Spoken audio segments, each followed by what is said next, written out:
Hello, everybody. Welcome to the iPhoneography podcast. This is a different time.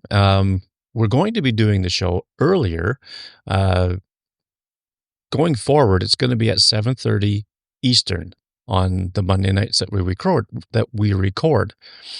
Tonight, and we just came up with this whole thing probably about an hour and a half ago. So we're just doing 8 o'clock tonight Eastern, and then and this is for the live people that want to watch us live on YouTube, and going forward it'll be 7:30 Eastern. That way, it's Dwight has his evenings free. Dave and I don't have to stay up so late, and I think it's really going to work out great. So, if you're watching us live, it might even be a little better for, folks who are a few hours behind us, maybe even in the UK. If you stay up late enough, you can check it out. But anyway, so that's what we're doing. And now I'm going to bring in both these guys. Hey, Dwight. Hey, Dave. How's it going? Hey, guys. Hey, Greg. So might as well talk about the weather like we always do. It was a beautiful day here today, mild. It was enough that it got me up on the roof to get some snow off the edge of the roof and that. And I know some folks have no idea why I'm talking about it, but I mean, this winter, okay, spoiler alert, you're going to see how bad this winter is when you see our recent photos. That's all I'll say about that. But no, I had to get up and deal with some ice around the roof and things like that. It's just a Canadian thing.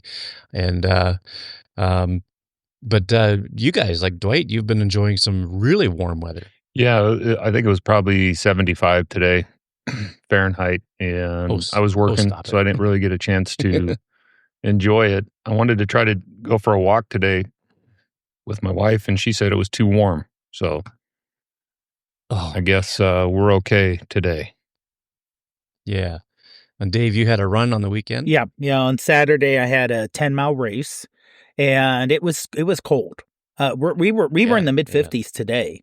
But on Saturday it was mid-20s Fahrenheit with the wind chill in the teens. That's chilly. Yeah. It was sunny. It was a beautiful day. Beautiful sunny day, but cold. Yeah, for sure. So in tonight's show, first we're going to do a little housekeeping. On the last episode, we talked about Camera Plus and what was happening there. And just like the last time this happened, which was about a year, maybe 2 years ago, where they,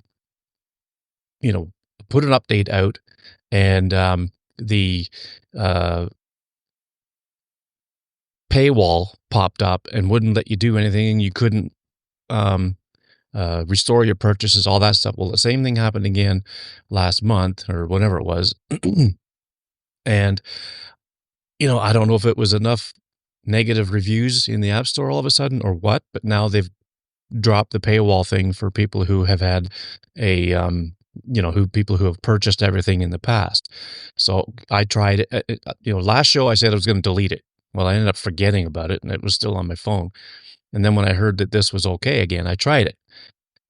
Still not going to use Camera Plus, but at least that issue has been resolved to some extent. I don't know what their deal is, but Shane Moss, and I'll put a link in the show notes to his latest video. He did a video about App Store pricing and subscriptions and all that stuff. So it's a pretty good video. And if you ever wonder about how these things work sometimes and why they are the way they are type of thing, he explains it a little bit. So check out that. I'll put that in the show notes.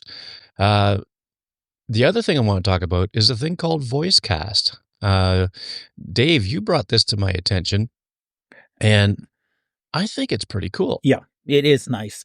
It was actually something I heard about on the Morning Stream podcast with Scott Johnson and Brian Ibbett. And one person kind of wrote in and said, by the way, your voicemail sound like something out of a 1980s or, like a 1990s flip phone. Because he was using like a Google Voice or something like that to record and play. And it sounded bad. Was not high quality. And the guy said, well, here's a service. It's a free service. and here it is here. And they said, "Oh, okay, I'll sign up." And it worked great for them. I'm like, well, that's, that could be great for any small podcaster or anything else that you need to have a recording and people leaving messages for you. So I suggested it to Greg, and I mean, it's really easy to set up. It really is. And I've tested it on their way to leave a message, and you can do it on the computer, do it on mobile. However, it's very easy to leave a message too, and you don't need to have an account to leave a message. So this is not like, you have to, like, leaving a message on Facebook or somewhere else where you have to create a log. You don't even have to do that. And it can be completely anonymous. Yeah. Yeah. And all you got to do is click on the link in the show notes. It says Voicecast. And we want to hear from people. I would love to do a feedback episode where, people call in, and you can email us too. I mean, you don't have to use this if you don't want to, but we really do like to hear what people have to say. And sometimes it's easier just to blurt it out, verbally than it is to try to write things down. So hit the link in the show notes if you want to leave us a message. And if you have a message specifically for Dave, Dwight, or myself, just say, hey, so-and-so, this is what I want to say. And we're more than welcome to have anybody comment on anything. Hey, Ray Bazinski's in the chat room. But yeah, give us a call. Tell us what you want to say. If you have an idea for a show, if you have comments on things about the show that you've just heard or you just watched, let us know. We're more than happy to hear about this stuff. So I think it's a pretty cool idea. So now, and who else? Oh, that's Dwight. Okay, never mind. I'm looking at the chat here, and I'm seeing something new popped up. So we're going to talk tonight about happy accidents, and this is when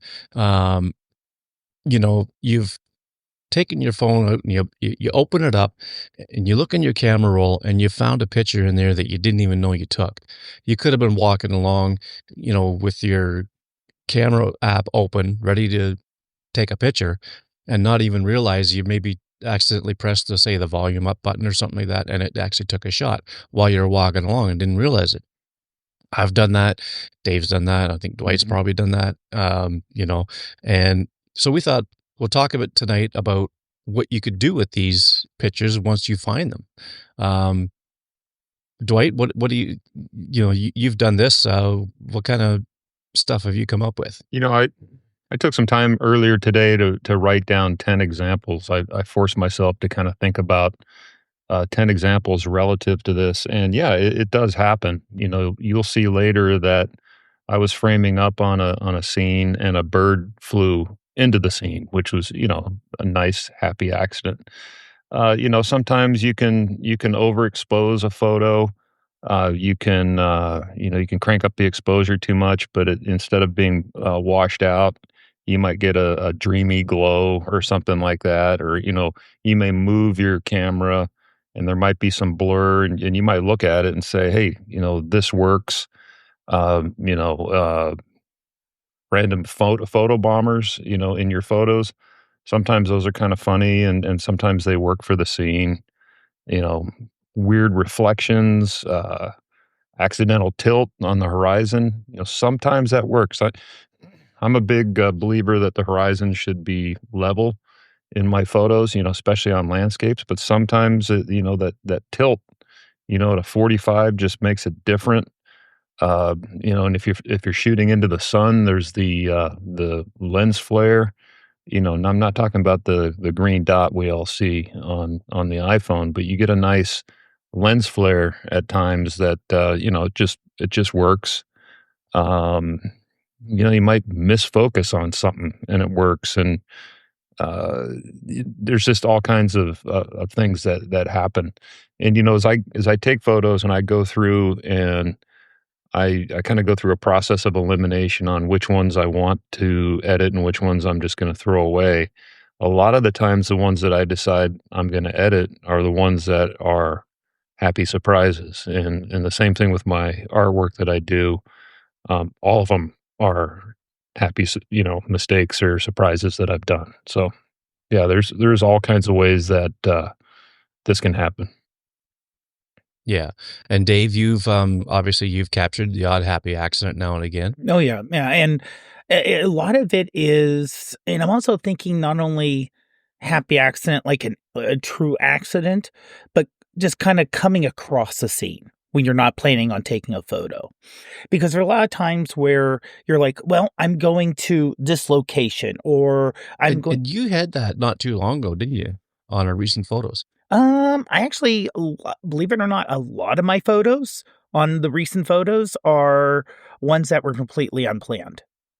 In fact, I would say Yeah. most of the photos I take are unplanned photos, including the one example I have, and one of the recent photos for this week was actually both of them were kind of completely unplanned. They were just kind of happenstance. Yeah, exactly, Gary, saying sometimes accidents become your best images. And it's a lot of times, because at least for me, a lot of times it's something that just catches and grabs on to me.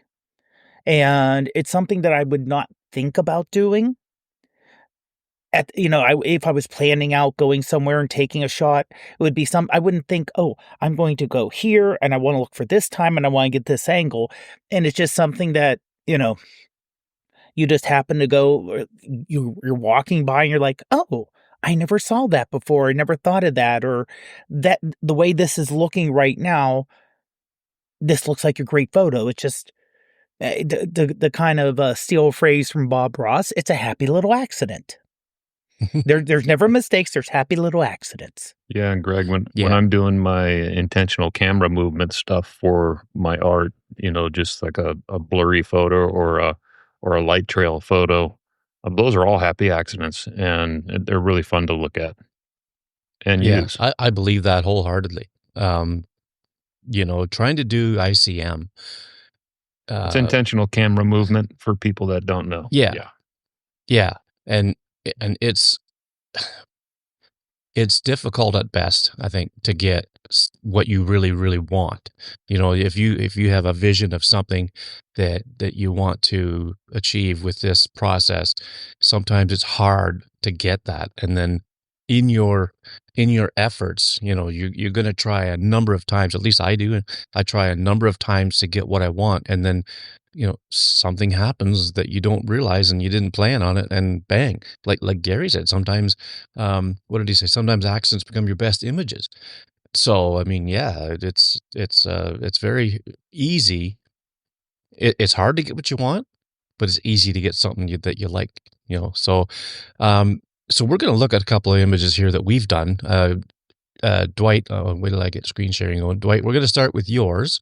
And just to preface this, Dwight's going to show, the process of how he got this after, at the end of the video here. So it won't be on the audio part, but if you're watching live, hang out for that. If you're watching this after the fact, or if you're listening to the audio, check out the YouTube video. It's at the end where Dwight's going to talk about the different steps. I think where you got to this. So let me get this up here, and there you can see that. Yeah, so that for me is like picking up a guitar and riffing. I just pick elements, I put them together, and then I play with it. The textures and the different tones, and add birds and fog along the bank, and and when I'm happy, I'm done. And it's a happy accident. I didn't have a plan. That's just I'm doing a riff right there. And later on I'll walk kind of through the steps that I took to get here. Sure. Yeah. So okay, so this is predominantly just photos all mixed together, is it? That's correct. Yeah. Okay. Yeah, so I guess the bulk of your this part of the discussion for you is going to come later when you kind of talk about the different steps to get there. But so with that being said, Dave, we'll talk about this. I thought this was pretty cool. There we go. Thanks. And this was kind of I would say, dual accident, if you will. And longtime listeners of the podcast probably will know what I'm going to say next. This was taken on a run. And this is actually a park around half mile away from my house. That has a nice little place where, I can sit and catch my breath. And it was at night. It was getting near evening. Actually, no, let me correct that. It was in the morning, because that's facing east. Sorry about that. This is in the morning. And it was just the way the sun was just there. Like I said, would I have thought to walk by this pavilion and take a photo at this time? No. But it was just a happenstance. It was a good time there. And like Dwight said about the, now I did do some editing to get rid of the iPhone green dot. But yeah, basically the sun flare, it wasn't really that pronounced per se if you look at it with your eye, but with editing and kind of changing things around a bit, you can actually see that ring going on and the sunburst. And so that was all kind of, happy accident. The whole thing was kind of a happy accident because I saw what it looked like when I took the picture, and or when I took it the first time and I looked down my phone. Of course, this is something else that can cause happy accidents. Generally, when I run, I don't have my glasses on, so I can see fine-ish. I'm not going to. I don't need to read when I'm out running or walking, generally. So, but everything's a little blurry. I don't have crisp clear. So, I get it's like, okay, that's kind of what I want to see. Take the photo. And then when I get home, and I look at it and have time to look at it, it's like, oh, that was this, or this is this, or that didn't pick up, and then doing the editing. And I think kind of like with Dwight, where it's kind of like a jazz riff. A lot of times you start the editing and you may have a thought kind of you're going in this direction.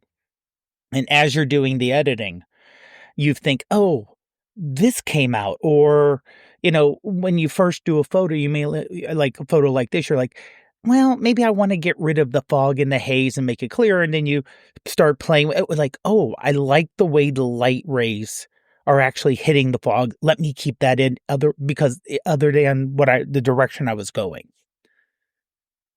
And this one was, I boosted the color a little unnaturally.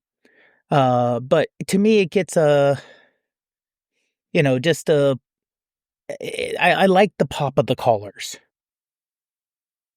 Yeah, I'm a big sucker for sun rays like that. Yeah.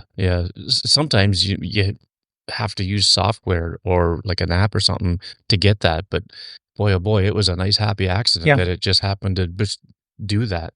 And you had no idea it was going to happen, obviously, No. right? I mean, no, not at all. And I mean, and this is one thing is like, and this is, I like running just for running, but I also like running outside because you come across things like this. Even if I go like, this is a way I go, I don't want to call it a path because it's all city streets, but I go a particular path to get a certain distance out. And I've done this probably hundreds of times over the last 6 years. But this was, and I'm just checking now, this is early October at 8 in the morning. I'm going to have a different scene early October versus if I did it now, where there's no leaves, and there's no stock there that someone put up for the fall. And if I do it in the summer, or if I do it in the afternoon, different times you have different settings and everything, and just happening across it by going out and just experiencing what's out there. Yeah. And a lot of times people take multiple pictures at the same place. I know I have. And sometimes the one that you choose to maybe do an edit on or post on social isn't, it won't be a happy accident because that's the one you intentionally wanted to get. But sometimes if you look back through them, a slightly different angle or, you know, different composition might just be a better shot. Again, going back to what Gary said, and that's considered a happy accident, I guess you could say, because it's not what you intended to get, but it's um, it's definitely a good shot. And a little discussion on the weather going on here. I'm ready for some 75 degrees. Yeah, I agree. I agree with that. I'll take 55 degrees or 13 degrees for me. Yeah.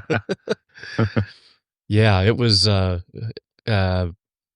it was, I would say, low 40s Fahrenheit for me today. So it was the warmest day we've had in a long time. And it's supposed to be probably close to that tomorrow. Maybe not quite as warm, but yeah, it was nice to see the sun today. I couldn't figure out what that big white ball was in the sky, but anyway, yeah. So that's a great happy accident with the rays and all that stuff, and even that circle is really cool, and yeah, it's just 100% positioning of the camera in relation to the sun and the post and the corn stalk, and I think, and the trees. It all kind of works together to get where that is. Yeah. I think that's pretty cool. Yeah, Greg, I've found since I've been doing my artwork too that I can take any images that I want and put them down, and I can always figure something out. I don't really ever go back and say, you know what, this isn't going to work. I can figure out the composition, and so for on the art side, everything is a happy accident. Nothing's planned. Yeah. And I don't do that kind of thing, and I keep saying I want to try that kind of thing, this artwork. And so I have to ask, since you do it, is there ever a time when you do plan a certain image, or is it always just, 100% of the time, just you let it flow, just kind of let it happen? I let it flow always. If I plan, I don't think I would have the creativity that I think is required. When I do the competitions, I might be given an element, maybe a house or maybe a car in a field, and then what am I going to do to that image to win the contest? That kind of stuff. So again, it's just picking up the guitar and playing chords until I'm happy. Yeah, yeah. Gary says he likes to compose a background and then wait for whatever comes into the frame. So that's an interesting way to come up with a happy accident, because if you're sitting there, you got a composed scene and you're just waiting for something to come along. Even though you are kind of sort of planning what to do, but you have no idea what you could get.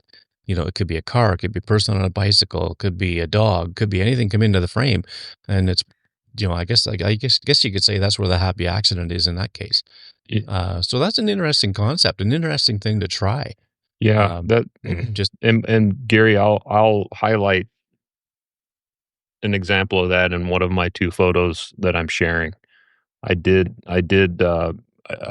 expose for a scene, and I saw some activity around me, and I just wanted to see if something was going to fly or whatever into my scene. Now, like if you're down on the beach and you're filming a bunch of seagulls by the seashore, they're always flying around. So you can set up on those seagulls and just wait for something to come through your frame and take a photo. So I'll show you an example of that. But yeah, you're spot on. Yeah. Yeah, that's interesting. So my happy accident, let me just select it there, then I'll put it on screen. There we go. This was at the Canadian Auto Show a bunch of years ago. I went down with a buddy of mine, and our main reason for going was to see the DeVal 16. I think that's what it's called.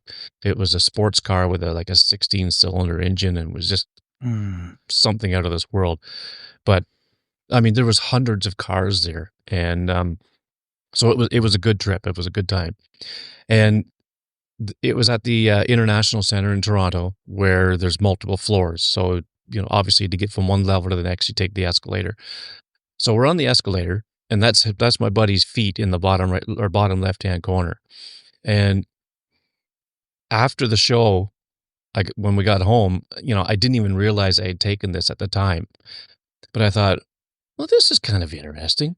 So what can I do to make this, look a little better than just just the kind of like the blah coloring? It was kind of sort of dark, it was between floors, and I mean, the whole place was kind of dark anyway, because the main lighting was on the cars, right? Like everything in between was a little less than optimal. So I thought, okay, all I did with this, literally, all I did with this is I used a Silvertone filter in photos. And this was way back when I had my 10S Max. That's what I took this with. I guess I must have had the camera app open, and I must have either tapped the shutter button or hit the volume to trip the shutter, and this is what came out. And it's completely, from what I understand, if I remember correctly, it's completely uncropped. This is just the way it turned out. I don't know. Maybe that's not quite a 4:3 orientation, but I'll have to check the original and see if it's that's how it turned out or not. But other than that, no. All I did was put the Silvertone filter on it. And like Gary says here with the leading lines, that's really it really turned into be a composition that I really liked. You have people with their feet around the bottom and going up the right-hand side, and then you have a person up in the top left-hand corner, and the escalators kind of going towards the upper right of the frame. And I thought, this is actually a pretty cool shot. I really liked it. So, so that's my happy accident. And that I've taken a few different happy accidents over time, but this has always been my favorite. Yeah, the Silvertone really makes a nice touch too. Now, are those exceptionally steep escalators, or is it just kind of the angle making them look really steep? You know what? I think I had a moment wide angle lens on my phone. Okay. Because that phone did not have an ultra wide lens, right? Right. So I'm pretty sure I had a moment wide angle lens over the main camera of the phone, so that kind of made it an ultra wide, and that's why it turned out the way it did. Yeah, and that's another. Sorry, Dave. Go ahead. Yeah, I was saying that's something else that was a happy accident, is that you did, because if you had that today, you wouldn't. This photo wouldn't turn out because you wouldn't have had the ultra wide. Even if you accidentally took it, it'd probably just be the main wide one, not the ultra wide, or having a lens on it. Yeah. Mm-hmm. Yeah, Greg. Let's call this what it is. I mean, you couldn't have taken a better photo of these escalators. So this is the definition of a happy mistake. Couldn't. Oh yeah, for sure. You wouldn't think of doing this, but this is an example of where the tilt is fine, right? And you've got these leading lines going from left to right, and that's just a ton of energy going to the right side and whatever the heck's happening there on the right side halfway up the frame.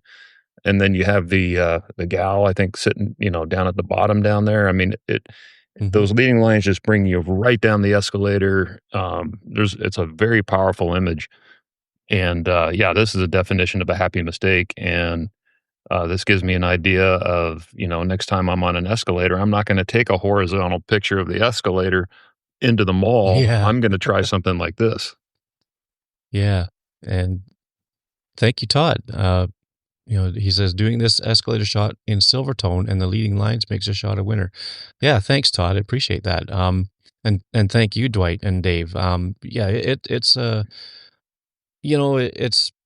it's a picture that sits in my archives, and maybe I need to bring it back and put it back on the social media again and see what kind of discussion it may generate. But yeah, it was definitely a real pleasant surprise when I opened my camera roll at the end of the day and I'm going through car, escalator. What? Yeah, I like how it's not over sharpened. Cool. It's just, really easy to look at. Yeah. Yeah. I had no idea I took this shot until I got and it's like it turned out to be about a 4-hour drive home because the buddy I was with, we stopped partway home and he bought a motorcycle on the way home. Didn't pick it up then because this was in February, I think, of that year. And,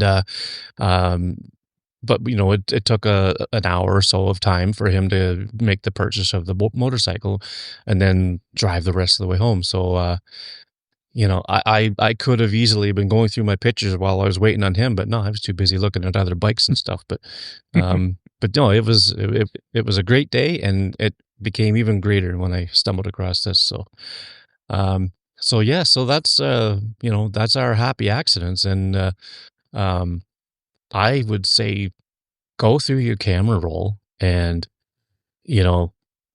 this is a good reason not to delete everything, I think. Wouldn't you say, Dave? Yeah. And this is something that honestly sometimes I do, is that when I'm taking a photo, I'll look at it immediately after. I'm like, I don't like it, delete. Luckily, we do have the 30-day, it's deleted, but not really deleted. That you can always go to your deleted items, open up the folder and think, well, I remember taking that photo. Maybe I want to have a second look at it. And you can go back to, oh, no, actually, I do want to save that one. Mm-hmm. I've done that before. Yeah, I have too. What about you, Dwight? Yeah. Have you? Yeah. Many times. You just don't want to do the next delete step because then they're gone. That's right. Yeah, and they're literally gone. Unless you harken back to our last show talking about, backup and storage and all that stuff. Yeah. Unless you put it on Google Photos or, one of those services where it doesn't actually get lost when you delete it from your iCloud photo library. That right there is a good reason to use something like Google Photos. And I really should look into that. I really should. I'm probably going to look into Amazon Photos maybe too. Because I got Prime. It's included. Right. I'm losing out basically by not using it. So, but yeah. So I don't know. Anything else you guys can touch on with the happy accidents before we move on? No, I want to see them. I want to see happy accidents from the audience. Yeah. Okay, that's a good idea, Dwight. Okay, listeners and viewers, if you have if you come across a happy accident in your camera roll, put it in the Facebook group. There's a link in the show notes, and put the hashtag happy accident so that we can find them. And, if we get enough of them, maybe we can feature a couple on the next show, because we've been talking about bringing that back. The, kind of the idea of, Tiny Shutter used to have a post pick of the week. Mm-hmm. And Dave and I are very familiar with that because we used to talk about them and maybe even select some of them, and it's probably an interesting way of maybe engaging. Oh, gotta let my dog out. Hold on. She lays in her dog bed for a bit, but then it comes to the time I think it's too warm in here. She wants out. Yeah, I think that's a good idea, Greg. I would love to do that. Yeah.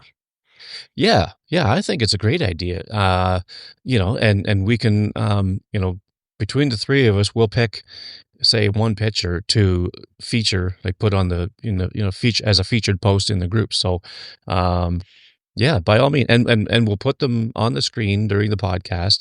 Maybe we'll pick one or two to talk about on the show, and so.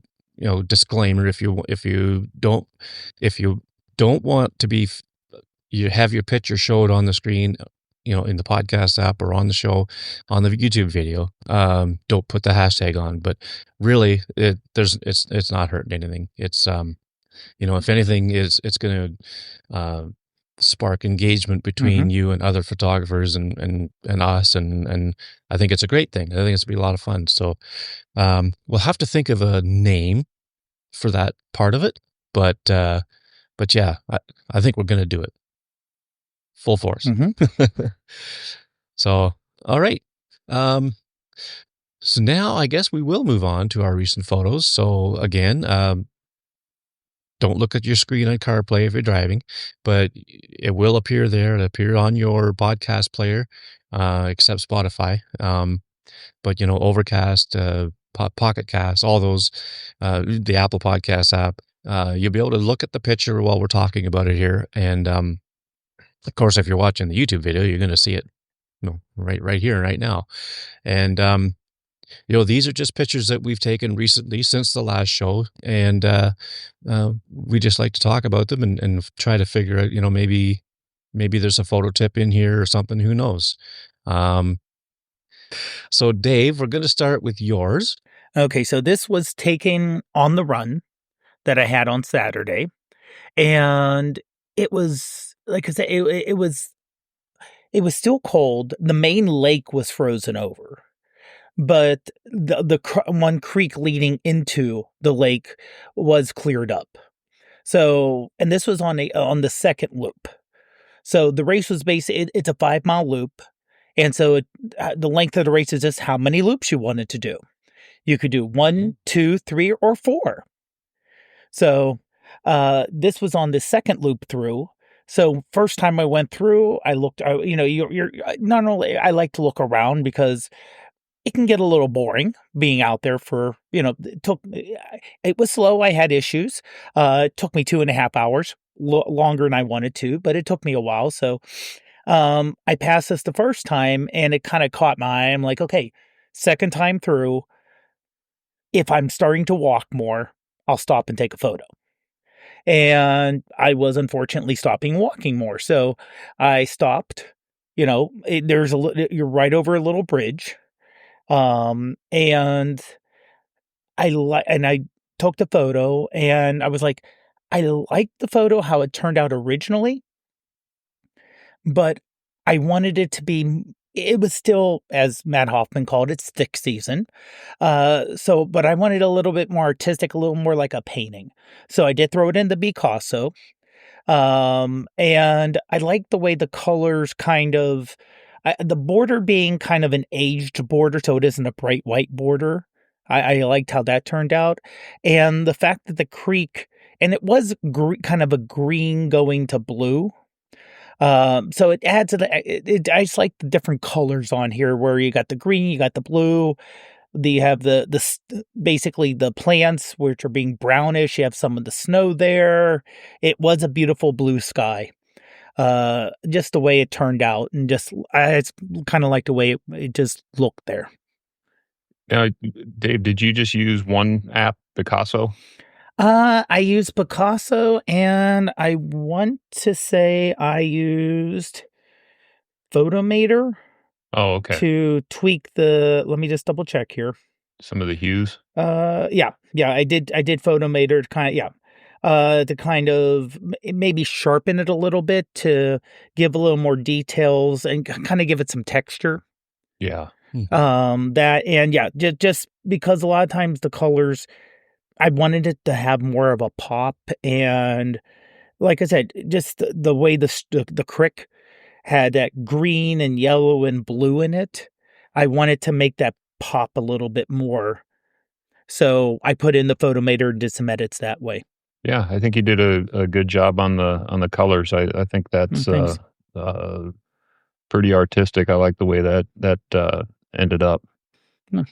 Yeah, it's very vibrant, and you've put a few of these on Facebook lately, like from the Picasso app that I've seen, and this the vibrancy of the colors really sets it off, and that border, that was from Picasso as well. Yeah, they do have. Basically, they have sets. They have presets, and you can make changes off the preset or make changes on your own.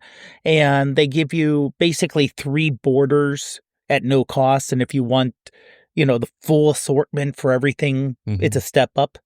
But if you take one of their presets and then they include like a premium, like this border is considered a premium border, but it was in one of the presets they had, you can keep it, use it without paying for it. You just can't change it to another premium one. But it's like I said, I kind of like I don't like having a stark white or stark black border. So sometimes, and good, this is all personal preference. I know borders were heavy in 15 years ago, and then everyone got rid of the borders. I like them now and then, especially if I'm trying to, and it's kind of, if I'm trying to make, because I can't paint. Ruth will tell you, I can't paint. So this to me is kind of my painting. This is me taking a photo, and then if I could paint, I would produce something like this. And so to me, a border here works. And a lot of times, like I said, I don't like it just a straight white or straight black border or matte like you would for a photo. So I'll put one border on, and like either Picasso or Camera Plus has some decent borders, or Snapseed. And then I'll go to another app and add one of their borders. So I'll kind of layer on layer. Yeah. And go ahead, Greg. I was just going to say, Gary says borders give a sense of nostalgia. I was just thinking that this border, has an old time look to it. Like it's the color of it. It looks like it's worn a little bit. It's faded. Looks like faded. The paper's gone yellow, like if it was a print. I think it's pretty cool. So next we have Dwight's. Yeah, so this was a couple nights ago at Crystal Cove, and this is a happy accident as well. I just wanted to catch the silhouette, but when I looked at the photo, I noticed that the sun was kind of going through her sweater just for like an additional highlight off of what she was wearing. And it's a dark photo. Nothing's pure black there. I made sure of that, in the editing process, but just a simple photo. I like the backlit, I think is what you call it, right? This is before a pretty incredible sunset, which you'll see on my next photo. Yeah. This is you have a knack, Dwight, of putting the horizon line in the center of the frame, which is basically against the rules, but every time you do, it works so well. Yeah, I mean, I took advantage of the leading lines of the rocks coming from the lower right, but I was more concerned about keeping the subject on the right third. There was nothing for me to gain by having the horizon on the top, because it was too dark below. And then if I put it on the bottom, it would have just been more sky. So I think central composition, I think on this one works. But thanks. I'll see if we did that. I did that on my other photo. I'll have to see. I think I might have it on the top third for that one, or the bottom third. I can't remember. Yeah. I can't remember either. And I just looked at it not too long ago. Yeah. Yeah. What do you think, Dave? Yeah, and I love the silhouette. And I think it works here that the colors of the sunset are muted. So you don't have, like I said, sometimes you get the, sky on fire sunset, but just having it, being kind of earth tones almost. Where it's like you have a nice yellow, but it's not like overly bright. It just fits the mood for this image. Yeah, that's a good. And the fact that I'm sorry. No, I'm sorry. Yeah, that's a good point. When I first started editing, I would have the propensity just to crank up all the the sliders, the vibrance and the saturation, and yeah, I definitely wanted to practice restraint on this one. Yeah. Well, that's kind of hard for everyone, to be honest, because a lot of times you just want to pop, and it's almost like the explanation point of photography. Yeah. Also the fact that the sky does have some, just a hint, a wisp of clouds kind of going across it, giving it some texture. So it isn't just a plain sky. Yeah. Nature's I think gradient that too on helps the too. colors. Yeah. Mm-hmm. Yeah. And that restraint that you strongly had here takes the emphasis off the sky and puts it on your wife, Mm-hmm. right? Yeah.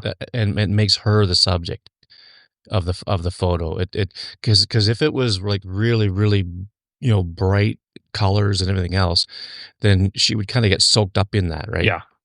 And I think that takes away from the subject here. Mm-hmm. So, well done on the restraining part, because like you say, that's something that a lot of people don't do. It took me a while to learn it. You just, again, I'm trying to bring it back to the scene as I remember it. Mm-hmm. And that's hard to do, if you're shooting in RAW. Pro RAW's a little bit easier, but yeah. And I think when you think of a sunset, I mean, the first thing you want to do is you want to make it really pop, like Dave said. Like it's something that you just want to do with it. And doing what you did here is definitely the right decision for sure. Yeah, thank you. So going from a nice warm sunset to the cold, bitter freezing of winter, which is what we're experiencing here. This was, of all places, out behind it was on the back wall of the plant, of the building that I work in. And this was just yesterday. One of the guys I work with, he went out. He's been watching this ice build up for days, because there's at the roof, there's a spout for drainage. If the snow melts on the roof, it's flowing down and it's coming out this pipe, and it's been building up and building up and building up.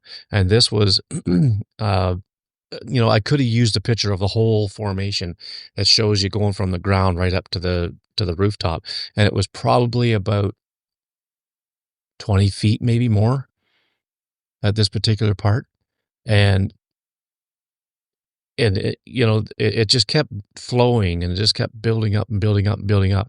And, it wasn't exactly freezing cold this day. Like yesterday at work, it wasn't really freezing cold. It wasn't as nice as today, but it was still kind of mild, like right around freezing maybe. So, I just took a few shots. This is just with the 5X camera, and I use reflex. And I took it raw, and good for you, Greg. I did an edit in Lightroom, which the subscription has expired, because I'm going to try to see if I can get along with Photomator, because it has masking and stuff. And I did an edit in Lightroom, but you know what? Photomator did a better job. It was just, the colors in Lightroom just didn't pop. Like I couldn't get them to pop as much as Photomator did. Like to look, the raw file, it's almost like blank white. There was no contrast. There was no color tone to it. But as soon as I started adding saturation and vibrance, this bluish color just came out of the ice. So, that's a mound of snow in the foreground. Excuse me. And, just the way the ice formed as it was dripping and down, and the way the wind might blow some here and there, whatever. And that's just it's just how it came to be. And what really caught my eye was how it kind of reminded me of Superman's home planet in the movies. With the ice stacks and different things like that. And that's kind of what it reminded me of. So yeah, I thought it was kind of a fun image. Oh yeah. And honestly, the fact that you have two different ice flows, for lack of a better term. Yeah. You have your sheet, and then the kind of the bumpy, almost looking like a cliffside, on the left. where it's more of a natural kind of, if you think rocks and things freezing as it's coming down. So yeah, agree with Gary here. Wonderful texture. And like you said, making it where you can tweak it just to get that, the blue coming out. Because I know a lot of times when you're shooting snow, a lot of times we don't necessarily want the blue because it's something you have to fight against if you want it. But here, emphasizing it definitely works. Yeah. Yeah. Yeah. For me, this looks like a cliffside, as Dave mentioned, and looks like a frozen waterfall to me on the right. So apparently, it kind of is. Yeah, that's got to be something that's dripping and froze over time, I would imagine. But for me, right off the bat, this is a texture, and this would go right into my textures folder. I would use this in my artwork, and I would maybe in Procreate grab that green color and do some brush strokes with it to balance off the image. But yeah, this is the kind of stuff that I'm always looking for my textures. Well, you're free to use it. Oh, I appreciate it. Yeah, no worries there. Scott Baker at Nova Scotia says, I'm so over winter right now. Well, he's a cyclist, so that goes without question. He's there. Tired of indoor cycling right now. Yeah, I think so. Yeah, Scott, you were riding in December, I think, if memory serves me. So yeah, as soon as the roads are bare, I'm sure you'll be out there somewhere. But yeah, this is definitely winter here, but I just thought it was pretty cool that this was building up on the wall outside at work, and maybe on the Facebook group when I put all these pictures on, I'll drop a picture in of the whole thing, and you'll see where I got this from. But I thought it was a lot better isolating smaller parts of it than it was to show the whole thing, because this whole thing it's just a big glob of ice on the back wall of a building. So actually, I'm kind of surprised they well, I don't know how easy it would be to get rid of it, but I'm thinking it's not necessarily a safety issue, but a structural issue. You know what though? Funny enough, Dave, it's and the guy I work with, his name is Dave too. He wanted to get a great big bar and pry it off and get me out there filming it in slow motion to watch it come falling down into the driveway at the back. But yeah, you'll see what I mean when I drop a couple other pictures in to show where this all came from. I don't think it's actually hurting the building, because I think it's actually somewhat separated from the building. Okay. Whether it's the mild weather that did it or what, I don't know. But yeah, it was fun to explore it in little sections. I got a bunch of different little pictures of it. Some that I have to process yet, but it was kind of cool. And that's right by your work, right? Yeah, right on the back of the building. I'm surprised there's not a beers shoved into that mound in the front. That looks like a nice cooler for after shift. Yeah, well, there might be an empty Tim Hortons cup laying around there somewhere. So Dave, this is your kitty. Yes, that's Rosie, and I was just laying down on the couch, just relaxing, and she likes to go on the back of it, and just again, happy accident. It was just her being up there and me just happening to be laying down, looking straight up at her, and took a couple pictures, and I just loved the way she kind of just her pose. And just kind of like, it's almost like a Simba pose. She's looking over her domain and seeing what's out there. She's definitely queen of that room right now. Mm-hmm. And yeah, I was thinking that. I think cats are so photogenic. When you post on Glass and you put a cat on there, it recognizes it and the app starts purring. Oh, yeah, like if you hit the button to send an appreciation, yeah, it starts purring. It's actually the shape of a cat. Yeah, and it'll make an audible, yeah. And the phone will vibrate with it. It's actually a really cool thing, and I think it's because Oh, why is my memory failing me now? Well, one of the guys on the glass team, I interviewed him before, and but he's a cat lover, I think, and I think that's maybe part of the reason why that's there. Yeah, I like the. Was that portrait mode photo?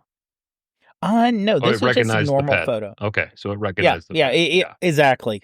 So it recognized it, and she was close enough to me that even I know it was portrait mode, but she was close enough to me. There would just be that natural in focus, not in focus. Yeah, it looks like really nice separation between she and the background. Mm-hmm. Yeah, I really like the expression on her face. Like it's, like I know you just fed me, Dad, but it's time to eat again, or something. This is an example of, there's always a story that can be told from the image. Yeah. And the story also may be here that looking out for the baby kitten. Ah, yeah. Because a lot of times the baby kitten wants to play. And Rosie's 11 years old, and she doesn't want to play as much. Right. So the baby kitten will do things like go behind the sofa and try to jump up and bat her when Rosie's on top. Oh. Like an annoying little sister. Yeah. Yeah, Gary's got a good point here. Low angle shooting adds drama, showing the cat's superiority. Yeah, that's about it. Yeah, it's like Rudolph when they walk into that that temple on the Misfit Toys, and there's that big lion or something up on sitting in that chair. It kind of looks like that. Yeah. Well, it's another example of you just take a picture without really thinking too much of it, and it turns out to be actually a pretty good shot. So Dwight, here's the one that you mentioned earlier. Yeah, I didn't care about where the horizon was on that one because that's above the halfway point. A little bit, yeah. Yeah, for me to go any lower in the sand, it was pure black. I'm not against minimalism by any means. But again, the subject was in the lower right third. This is the example, I think, kind of going off what Gary said earlier. She's in the lower right third, and the sun was just dropping into that little dip in Catalina Island. So I only had a few seconds here, and I wanted to just kind of hang out. There were a lot of birds flying around. So I was set up on this thing, and luckily enough, just before that sun disappeared, and we actually did see a green flash, this bird appeared. So I just thought it made it more interesting. Again, we're talking about happy accidents, and I don't know if this was an accident, but kind of a happy on purpose because I waited, and this fulfilled my objective of something flying into the screen. So, and actually, it sounds kind of weird. One time I visited my dad 40 some years ago in the early 80s, and I remember he was out in California, and I remember buying a photo like on, and it looked very similar to this.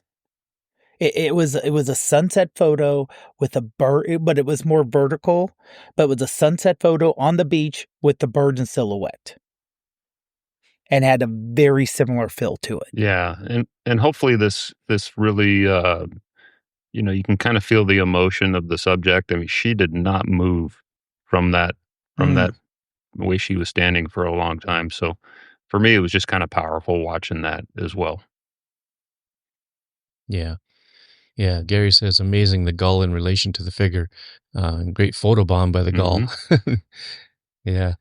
Yeah, I mean, the colors are nice and vibrant, a lot more so than your previous photo. I'm going to say you did do a little bit of saturation work here, but it works this time. I mean, this time it really works. Very, very little. Oh, really? Yeah. It was that vibrant, was it? Yeah, very, very little. This was on the 5X lens, and I think that one lets more color in than the 1X lens. At least in my experience, the telephoto lenses on the iPhone usually let in more color. Yeah, I couldn't do too much of this thing, or it was going to get crazy. There's that one spot where the moon is kind of, or the sun is kind of burning up the shore there a little bit. I might have fixed that if I saw that, but I like it. I kind of like that. I think it adds to it a little bit. But you don't mean remove it though, right? You mean maybe just tone it down just a little bit. I'll have to look at it. Yeah. Yeah. But I'll scrutinize all my photos. There's always something I want to change. Yeah. Well, we're always our own worst critics, right? Yeah. Gary says, the simpler the image, the more it beckons the viewer back. Yeah, that's kind of true too. Yeah. Yeah. I love the coloring. The fact that the sun is just on the verge of disappearing. That adds a point of interest to it, and just another great shot. Thank you. And it just happens to be setting. That's Catalina Island out there, so you're only seeing about a third of the island. It goes another 2/3 off to the left, off the photo, and it was just really cool that it was just going down right in that dip. Mm-hmm. Yeah, that's kind of neat. Well, this one here, this is Snowpocalypse. So I live in a little city called Owen Sound. That's 2 words, Owen Sound.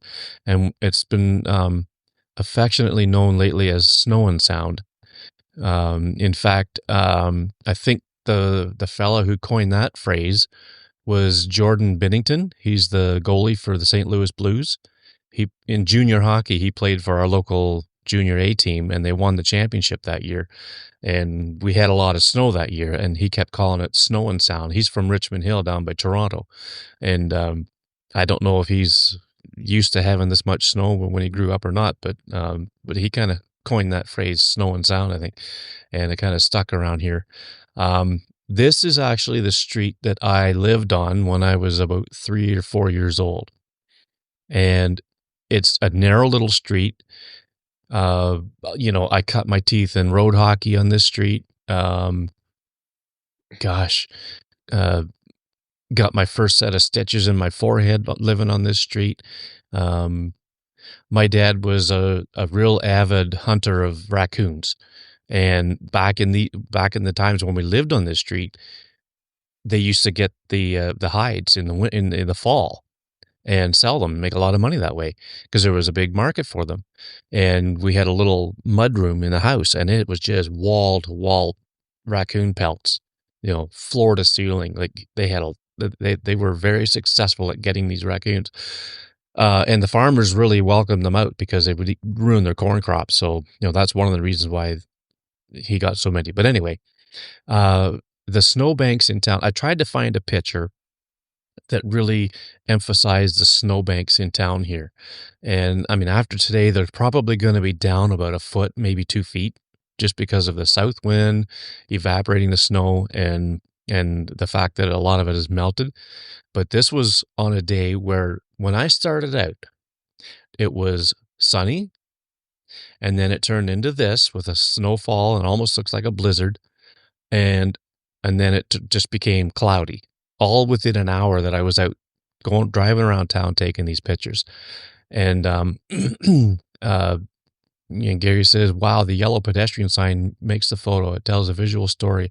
Yeah, it does. And I had a bunch of different pictures with signs like this where some of them were, the snow was right up to the sign. Sometimes the snow was almost over the sign. It's been crazy. I'm going to have to post a couple of more pictures of what we've been experiencing here.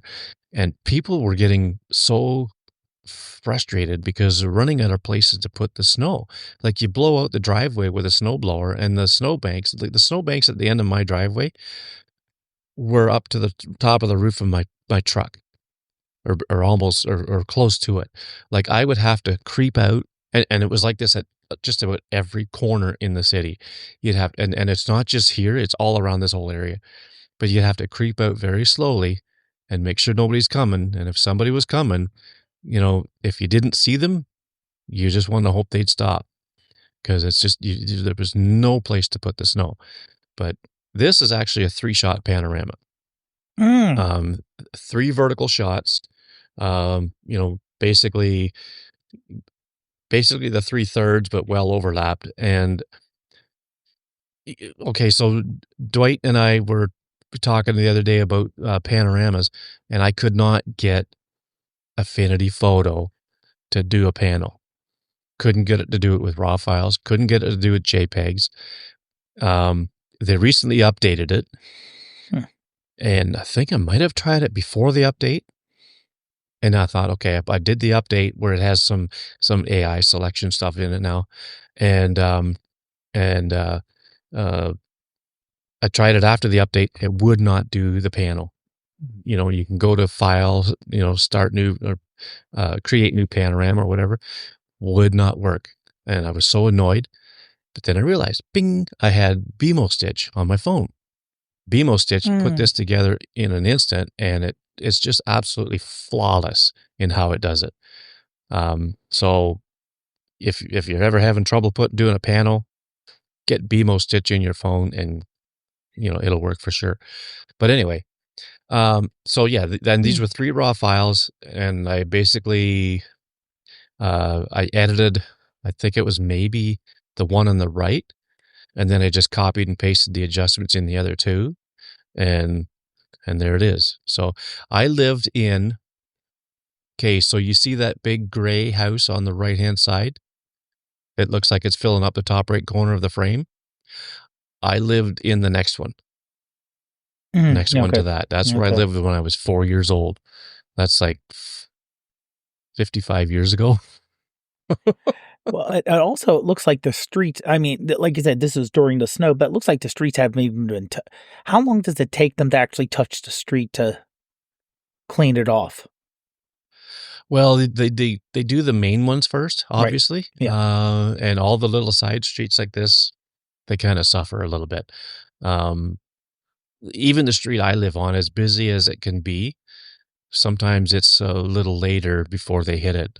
And I really feel sorry for people who live on a dead-end street or a cul-de-sac, because they're generally the last ones to get plowed. Yeah. And there's a sidewalk on each side of the street, but you wouldn't know it. Yeah, Greg, this is crazy. Frightening to me. Those 2 houses in the background look like they have eyes, and then if you see, it looks like through the road there's a smile. That's like a horror movie. Yeah.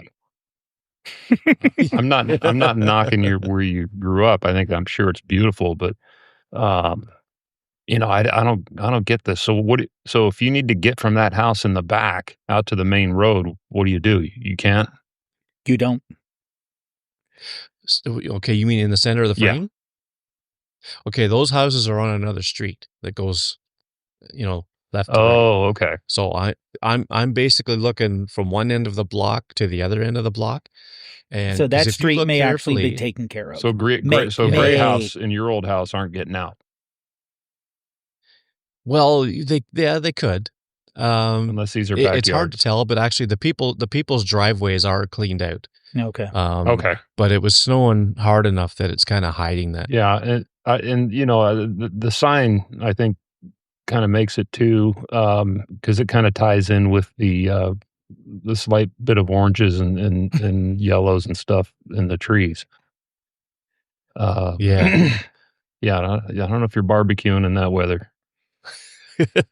You know what people do? Oh yeah, people do. Oh yeah. But yeah, no, it was absolutely crazy. I need to go jump in the jacuzzi after seeing this.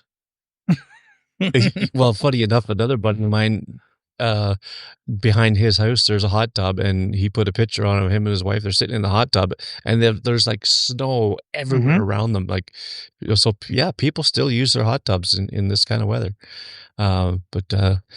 Yeah, it's been a crazy winter around here. There's a picture that I took, and I should have I've almost used it instead of this one, but this one had more of a story to it because it was where I lived and everything else. But the other picture was a vertical shot. Well, I cropped it to a vertical shot of a house just on one of the streets that I drove down, and the snowbank. I took it from the window in my truck, in my pickup truck, and the snowbank was up so high, all you could see was the top two windows of the house and the roof. That was it. Like, it's just crazy. I'm gonna have to dig out some of the footage from my dash cam and maybe put together a little video of these little drives around, and so people can see just how crazy it was around here. Yeah. Z, what gets to me about driving in something like this? It depends on how hilly the area is. Because if you're in a hilly area, you hope that you can stop, or there's not ice underneath. When you're dealing with a really snowy road. Well, the hills here, so our little city here, and I say little because it's only a population of like 22,000. On each side of the city, the west side and east side, there's hills that go up.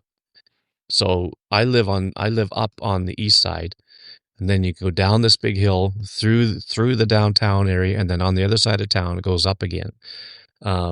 So this is down. This is almost in the middle of town. This here, okay. This picture, and but the streets with the hills are usually kept pretty good. They salt the roads and everything else so that people don't get stuck or whatever. They do a pretty good job of keeping the hills cleared for people. So yeah, thanks Gary for stopping by and for your comments and stuff. We'll see you on the next one. Gary's leaving here. There you go, folks. But yeah, but there could be some hills that are maybe not as well taken care of, and people just kind of go another way. I think there's been a few accidents around town with all this, but I think it's mostly because people can't see around the corners, and they, when they go to, turn a corner or cross a way or whatever, they can't see a car coming, and the rest is history. So it's been crazy. It's definitely been crazy. So yeah, so that's our recent photos, and I think that picture there has been the most story-worthy picture that I've ever put on here. Just because of where it is and the history behind it for me personally and whatnot. So I think that's why I picked that one over some of the other possibilities. You made Dave cold too. Yeah, look. Well, I see you're wearing a sweater too, Dwight. How's the AC? I had a spot on my shirt, so I had to. Okay. So well, I guess that's our show. So folks, don't forget to use VoiceCast. The link's right there in the show notes, and in the YouTube description. And all you got to do is click on it and, hit the button to record a thing, I guess, to record your call. And, tell us what you want us. Tell us what to do for a show later. Give us some show ideas if you want. If there's something you want to know about, something you want to learn. If we don't know about it, we'll figure it out and, talk about it on the show type of thing. And I think it'd be a good thing. And thank you, Dave, for pointing it to me, because it didn't take long at all to set it up. Yeah. And so on that note, I guess. Oh, and also stick around, folks, on the YouTube channel. Dwight's going to show us kind of a few steps that he took to get his happy accident. But audio listeners, thanks for watching, and we'll see you guys on the next one. Have a great one, everyone.